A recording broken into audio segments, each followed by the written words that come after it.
ทางแมนเบิดความพักมันแมนทางบนก็มีสมัยรุดตะกี้เดี๋ยวมันบ่ตะกี้มันบ่ได้มีทางมันสิบ่อนซบบ่อนั่นบ่ตะกี้ก็มีแล้วเว้ยเฮ็ดกระดูกก็มีป่วยก็มีกระดูกแต่รุดตะกี้เจ้ายังอยู่เนาะ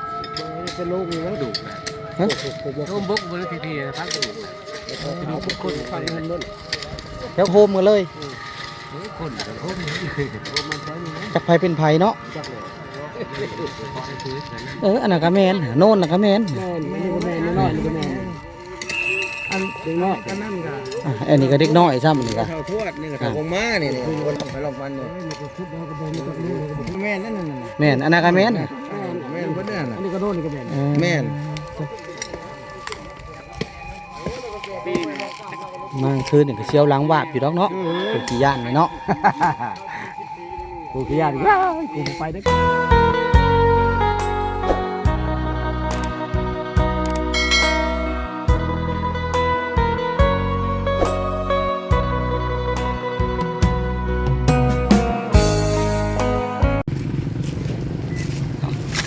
สบายดีพ่อแม่พี่น้องเด้อเบิดสุขสุขคนพี่น้องอยู่ฝั่งไทยฝั่งลาวและต่างประเทศนี่บ่น้อยก็ได้มาประสาพี่น้องมาส่งสการพี่น้องเสียให้พ่อแม่พี่น้องไปถึงบรรยากาศ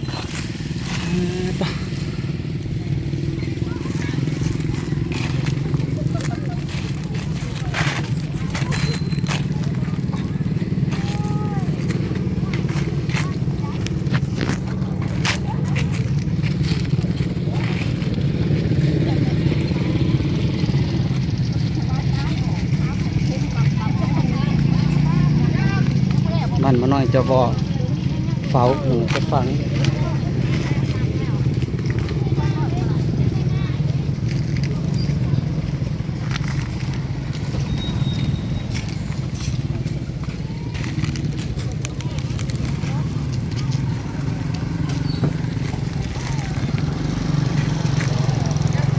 ตอนนี้ก็เวลาประมาณบ่ายโมง15 นาที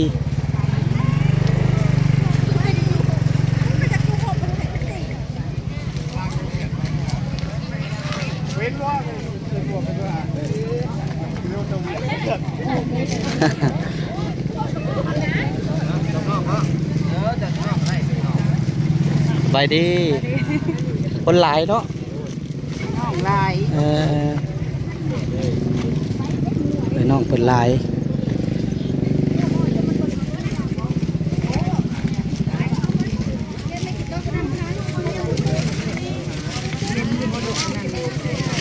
มันเบิ้ลแล้วไปหาเอามาใหญ่น้ำเย็นบ่ดิฮะโอ้ถ้าผลน้ำเย็นซ้ำนะขวดเดียวนี่น้ำเย็นบ่นี่น้ำบ่ต้มใหญ่เพราะว่าเล่นน้อยแค่นี้ลูกที่โดอยู่พี่เนาะนี่เนาะไม่ได้ค่ะ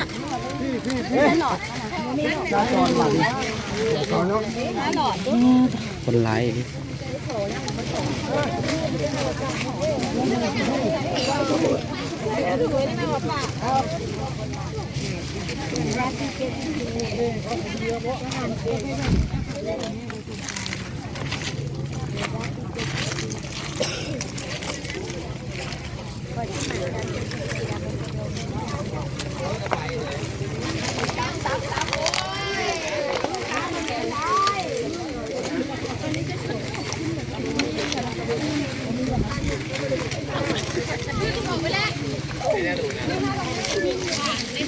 บ่มีแนวดูดมีอยู่บ่แนวดูดมันนี่ถอดนี่มีบ่บ่มีแนวดูดเส้นแนวดูดมันน่ะโอ้ยมันก็มีแนวดูดอะไรหนึ่งซบเลยนะมาเป็นแนวดูดเนาะมักแล้วแนวดูดแนวมันแล้วเนาะ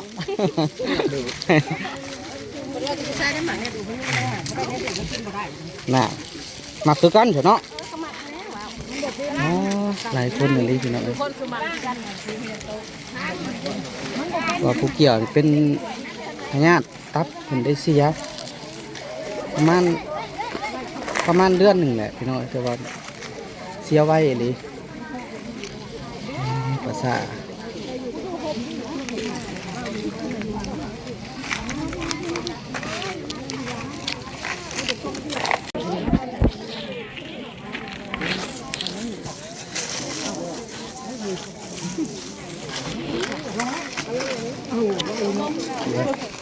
อันนี้ก็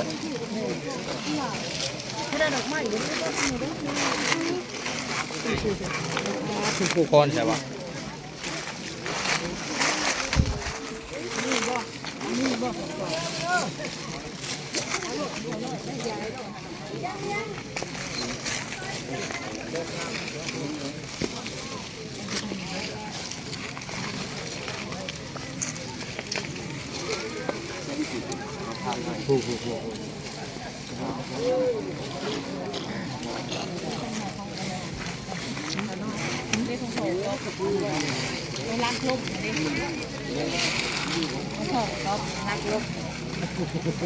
เพิ่นยังไงเฮ็ดให้ใหม่ได้ฮะเนาะยังไงเฮ็ดให้ใหม่ได้ฮะสิเด็ดอุโมงค์เลยขันต่อไปดิเนาะ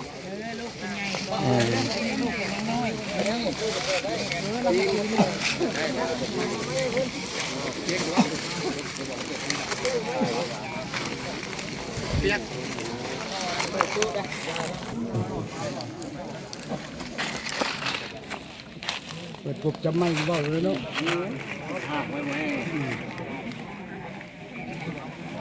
ใครก็เริ่มรักเริ่มยิ่งเกินเนาะ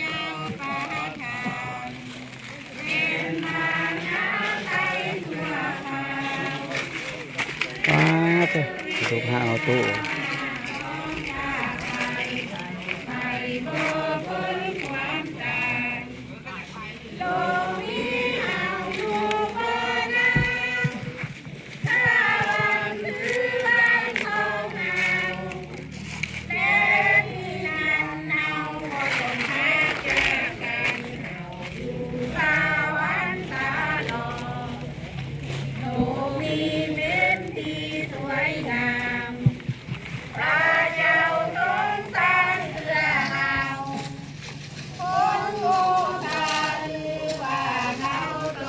มันตู่ทุกเรื่อง ลบแล้ว1 2ลบวันนี้สอนทางทางเรา ตั้งขากระเรียบแบบนี้เนาะทรงยอมตายถึงไม้ตั้งเป็นเพื่อล้างตาเป็นของเฮา ผมมึงไง ลูกมี ทำหนึ่งคนเนาะ โอ้ยังโอ้ยืนตาเบอหลายคนที่ตาคงบ่เที่ยงมันแต่ท่านจะหวังอันใดความอาภาเจ้าแน่นอนก็ต้องบ่คงเปลี่ยนแปลงหาเอาไว้ใจในองค์พระเยซูที่ใจเฮาสุขสำบาย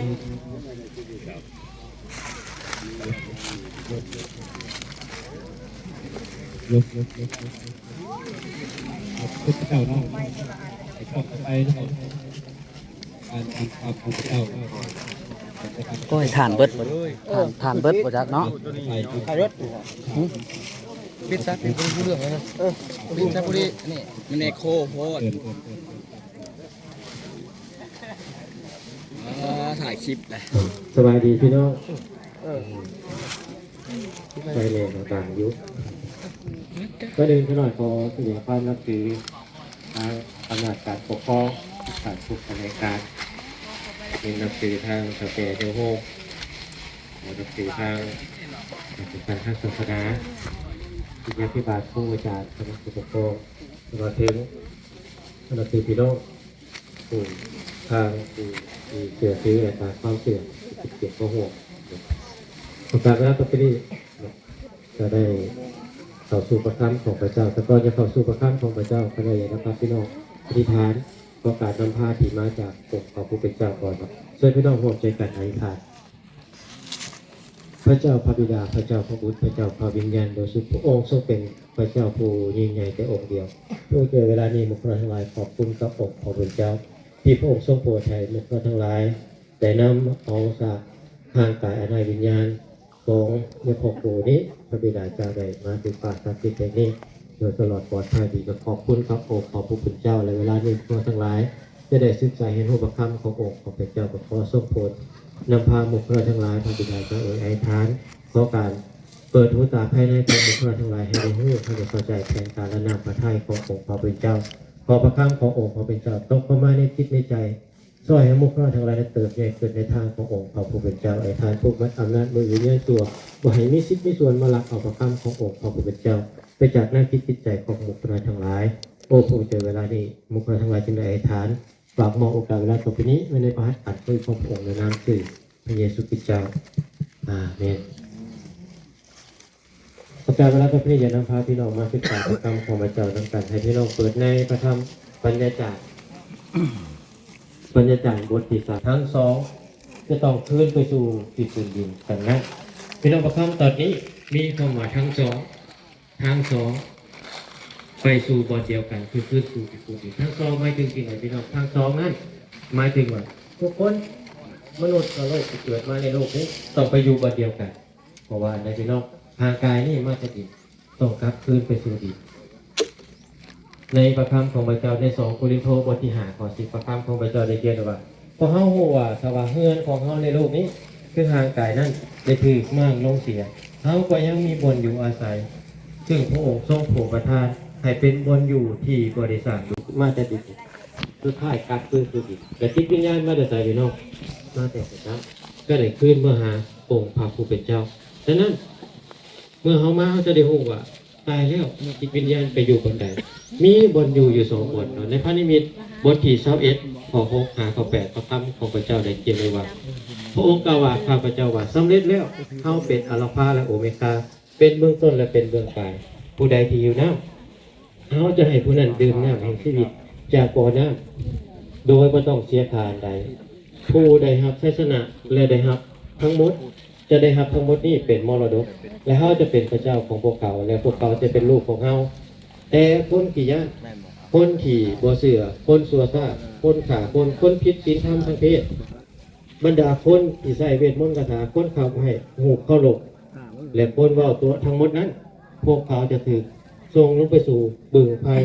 ที่มีเมื่อลุกใหม่คือมีความตายครั้งที่2มีอยู่2 บ่อนโบไปอยู่ฟ้าสวรรค์กับพระเจ้าก็ไปอยู่ในสายพี่น้องนรกถูกไฟกันแต่ที่วิญญาณของเขามีบ่อนอยู่แน่แท้แต่ว่าขึ้นอยู่ก็ว่าจะไปอยู่บนใดแต่ขอบคุณกับองค์พระเป็นเจ้าที่เมื่อพระโกนี้เพิ่นได้อันใดพี่น้องเพิ่นได้ฮู้จักกับเจ้าของสวรรค์เพิ่นได้ฮู้จักกับองค์พระผู้เป็นเจ้าประคังของพระเจ้าจังยังยืนว่าเพิ่นได้มีบ่อนอยู่คืออยู่ในฟ้าสวรรค์กับองค์พระผู้เป็นเจ้าแล้วดังนั้นอย่างที่2ที่เฮาต้องฮู้คืออันใดพี่น้องฮู้จักเจ้าของสวรรค์แม่นผู้ใดเป็นเจ้าของสวรรค์เนาะพระคำของพระเจ้าในโยฮันบทที่14ข้อ1 5ข้อ2พระคำของพระเจ้าว่าต่อมาพระเยซูเจ้าได้บอกสาวกของพระองค์ว่าอย่าให้ใจ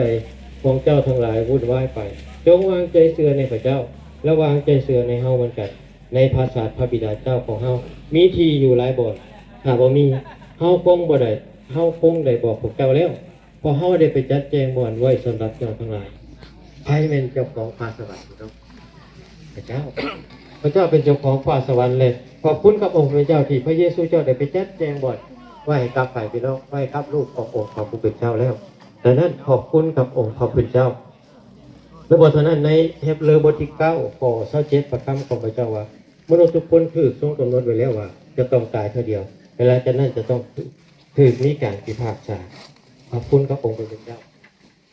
ถ้าเฮาได้ฮู้จักกับเจ้าของฟ้าสวรรค์ถ้าเฮาได้ฮู้จักกับองค์พระผู้เป็นเจ้าพี่น้องเฮาจะไปได้อยู่ฟ้าสวรรค์กับองค์พระผู้เป็นเจ้าและบ่แม่นจะไปอยู่ละลาพี่น้องในฟ้าสวรรค์เป็นแบบไหนพี่น้องในฟ้าสวรรค์จะบ่มีการร้องไห้บ่มีน้ำตาบ่มีความโศกเศร้ามีแต่ความสมชื่นดีๆที่มาจาก จากองค์พระผู้เป็นเจ้าบ่มีความเจ็บบ่มีความปวดบ่มีความไข้บ่มีพยาธิโรคาในพระนิมิตบทที่21ข้อ4ประคำของพระเจ้าว่าพระองค์จะเช็ดน้ำตาทุกหยดจากตาของพวกเขาที่นั่นจะบ่มีความตายหรือความโศกเศร้าหรือการร้องไห้หรือความเจ็บปวดอีกต่อไปเพอระบบเก่าของสิ่งต่างๆได้ผ่านพ้นไปแล้วขอบคุณครับผมขอบคุณเจ้าในฟ้าสวรรค์บ่มีการร้องไห้บ่มีความโศกเศร้าดังนั้นบ่ให้ใจเฮาวุ่นวายไปบ่ต้องย่านว่าพ่อสิกินอันใดสิอยู่แบบใดให้ขอบคุณกับพระเจ้าเพราะว่าใดมีบ่อยู่บ่ได้มีอยากเข้าอยากน้ำแล้วในฟ้าสวรรค์ครับพระเจ้ามีแต่สันติสุขที่มาจากพระเจ้ามีแต่ความทรงซื่อยินดีที่มาจากพระเจ้าอันนี้เป็นการฮู้อย่างที่สองฮู้อย่างที่หนึ่งฮู้ว่าวิญญาณเฮามีบ่ไปฮู้อย่างที่สองฮู้จากเจ้าของสวรรค์ฮู้อย่างสุดท้ายฮู้อะไรพี่น้องฮู้ทางไปสวรรค์พี่น้องฮู้แล้วบ่พี่น้องไปทางใดหลายคนก็ว่าไปทางนอนสักครั้งเลยนะแม่นบ่พี่น้องพอตั้งแบงแล้วเรียกตัวแล้วแม่นโลดพอดบ่พี่น้องพอดอยู่หักกันอันใดพี่น้องอันนั้นเป็นสวรรค์คนเป็ดเนาะขอบคุณกับองค์พระเจ้าและทางไปสวรรค์แม่นทางใดเนาะทางใดที่จิตวิญญาณเฮาจะไปทางนั้น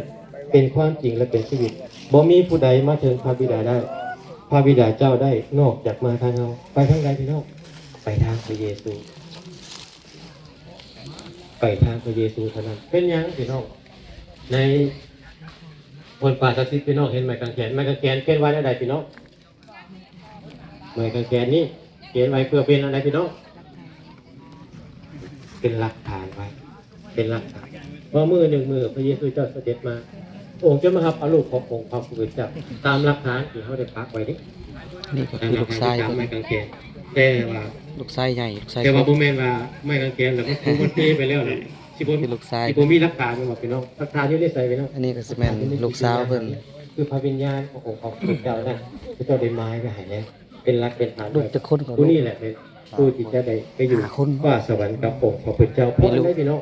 ลุง5คน เพราะวันนี้โยฮันบทที่3ข้อ16ประคำของพระเจ้าว่าพระเจ้าทรงหักโลกหลายที่สุดจนได้ประทาน ผู้หญิงจะคนก่อน ของพระองค์ ยิง ทุกคนที่ว่างใจเสื่อในพระบุตรนั้นจะบ่จิบหาย แต่มีชีวิตตลอดไปเป็นนิจ แน่บ่เห็นเขา เมื่อเขาได้ว่างใจเสื่อในพระเจ้าว่างใจเสื่อ แป๊บเดียวเป็นโซเนาะ มีสอง บ่เฮิงเนาะ ว่างใจกับเสื่อโมเมนต์จะเสื่อเท่านั้นต้องได้ว่างใจเมื่อเขาว่างใจเสื่อกับพระเจ้าแล้วเขา ไปง่าย จะ บ่ บ่ ได้ ได้ ทร ไป มาน อยู่ เนาะ ในสายจะบ่ได้ไปอยู่ในนรกขุมไฟจะได้ไปอยู่เมืองสุขเกษมกับองค์พระผู้เป็นเจ้า สำหรับประคับของพระเจ้าในวันนี้เราจะสรุปเลยว่าเมื่อเฮามาเงินดีเฮามี3ฮู้ที่1ฮู้ว่าจิตวิญญาณมีบนไปแล้วบ่ ห ได้ ลัง คิด ไป มา จอบ ฮู้อย่างที่2ฮู้ว่าผู้ใดเป็นเจ้าของฟ้าสวรรค์และฮู้อย่างสุดท้ายคือว่าฮู้จักทางในการไปฟ้าสวรรค์กับพระเจ้า โซดน พ เนาะ ระคำ ให้ ของ ลูก พระ ให้ เจ้า หลาน ใน แบ วัน บ นี้จะได้เรื่อยๆจากพอดีขอพระเจ้าอวยพรพี่น้องดูดีๆฟังให้ครับพรและสันติสุข กับบ่ได้แห้งดอก เพิ่น ที่มา เป็น จาก ยังสาเหตุ องค์พระผู้เป็นเจ้าเป็นกว่าจะได้พบพ่อกันอีกเท่านึงในฟ้าสวรรค์จากองค์พระผู้เป็นเจ้าพระเจ้า ไปกวดแล้วเนาะ ขอพระเจ้าเดินทางเพื่อนำรายการ เกี่ยวกับพวกตับเนี่ย